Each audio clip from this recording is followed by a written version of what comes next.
Both sides in the Sean Diddy Combs case have until today to give answers for how the music mogul has been communicating from jail. During those searches, agents seized evidence of the crimes charged in this indictment.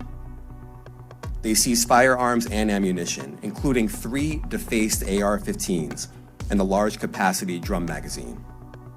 They also seized evidence of the freak-offs, electronic devices that contain images and videos of the freak-offs with multiple victims. Wait, there's more. And they seized cases and cases of the kinds of personal lubricant and baby oil that Combs' staff allegedly used to stock hotel rooms for the freak-offs.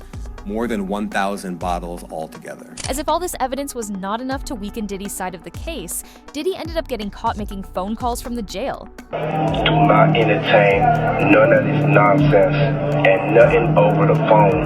I'm gonna need you to get rid of all the leftover pizza boxes. The what? All the boxes left over from the pizza. All the boxes. Okay. Make sure you recycle the plastic like we talked about. Diddy's attorney couldn't take it anymore and called it quits. He actually resigned. Yeah, it's that crazy. Evidence against Diddy is flooding in, and his attorney has realized that it is a losing battle, and he didn't want to be part of a sinking ship. So I really knew he was formally going to face charges on March 25th, the day of the searches, when Homeland Security searched his Los Angeles home, his Miami home, and his airplane. I knew that day by looking at the search warrants. I mean, I've been doing this for a while. This is not my first or 100th rodeo, that this was going to come as a matter of time. What I realized in early September is that it was coming soon. Diddy's attorney must have had a feeling jail was coming after the government raided his private properties. After all, when officials are going through your stuff, it's a bit too late to act surprised.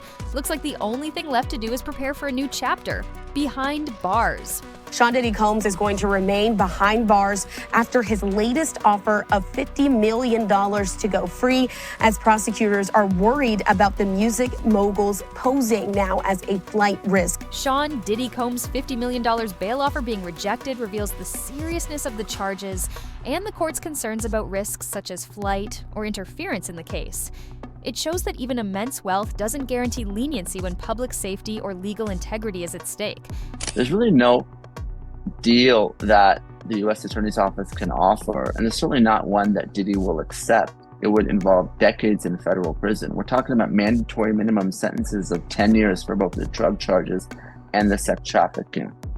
So we know that Diddy has fought charges before. There were state charges, there were gun-related, the nightclub shooting with J-Lo, but he's going to dig in his heels, and this case is going to trial.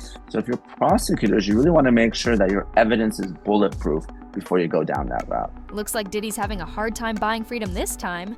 Guess he's learning that some things are out of his control. Picture this. Lawyers arguing, a packed courtroom, and suddenly new evidence emerges. We're talking about evidence so shocking that Diddy's own attorney has given up. That's not normal, people.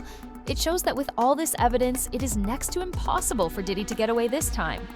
Courtney Burgess, a former associate of Diddy's ex-girlfriend Kim Porter, has revealed that he has received flash drives that contain evidence against Diddy. Out of those 8 videos, 8 celebrities, 6 men and 2 women, how many of those 8 celebrities were close to being underage or potentially underage? 2 males. Were there any cameras in places where you'd assume privacy, like bathrooms?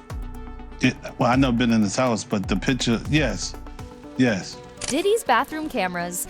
I guess Diddy parties cannot take place without turning your most private space into a reality show. But you know what? We should be thankful to Diddy for recording everything, because it's very helpful with the case against him. And to make matters worse, the accuser's lawyer is showing no doubt that Diddy is going to stay behind bars. But I have all the confidence in the world in the federal court in the state of New York that they will remain keeping Diddy under no bond, and that all of the victims in this case will be able to proceed sooner rather than later. That confidence is not baseless. I mean, there is more than enough evidence. Plus, the judge just denied Diddy's bail for the 3rd time. The judge firmly stated that no rules or restrictions would be enough to keep the community safe.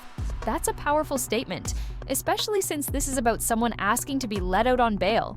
Even though the defense lawyer argued for his release, saying he should be allowed out, the judge is not buying it. Not buying it at all, Kana. And safety can mean a couple different things. Safety just doesn't mean free from harm of violence.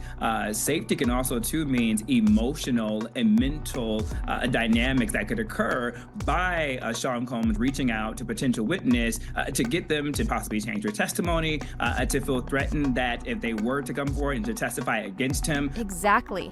If Diddy's released now, the victims will feel threatened. I mean, even when he is locked up, he is allegedly sending his private investigators to bribe influencers into making content that would benefit his reputation. Just imagine the things he could do if he gets out. We made a video on that. Make sure to check it out later. Plus, there's that footage where Diddy can be seen attacking Cassie. Yeah, these images show him violently assaulting his girlfriend in a Los Angeles hotel. But think about this. If this is what he did in a hotel hallway, it is scary to imagine what he is like when nobody's around. And you know what? It can be speculated that Cassie is not the only girlfriend he has assaulted. Over the past few months, shocking allegations have come to light about the contents of Kim Porter's unpublished manuscript. If these revelations had surfaced around the time of her passing in November 2018, they could have exposed unsettling details about Diddy's actions over the last 2 decades. One of the most startling claims in Kim's manuscript is truly hard to believe. She reportedly accuses Diddy of hitting her with a chair so violently that she ended up in the hospital, fearing for her life. But that's just the beginning. According to the manuscript, Diddy allegedly paid off the hospital staff to ensure they stayed silent about what happened. I need to know, do you think that Diddy killed Kim Porter? Absolutely. Why? Because of all the videotapes, because of the book, because of all the people she gave copies of her book to, or at least chapters, because of everything that she had on him, because of the tape that she used to blackmail him into a relationship and into a raise of him being sodomized by Andre Harrell.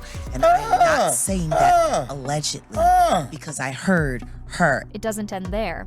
Kim also recounts a horrifying incident during a yacht trip where Diddy reportedly broke her nose in a violent attack, forcing her to be flown to a nearby hospital for treatment.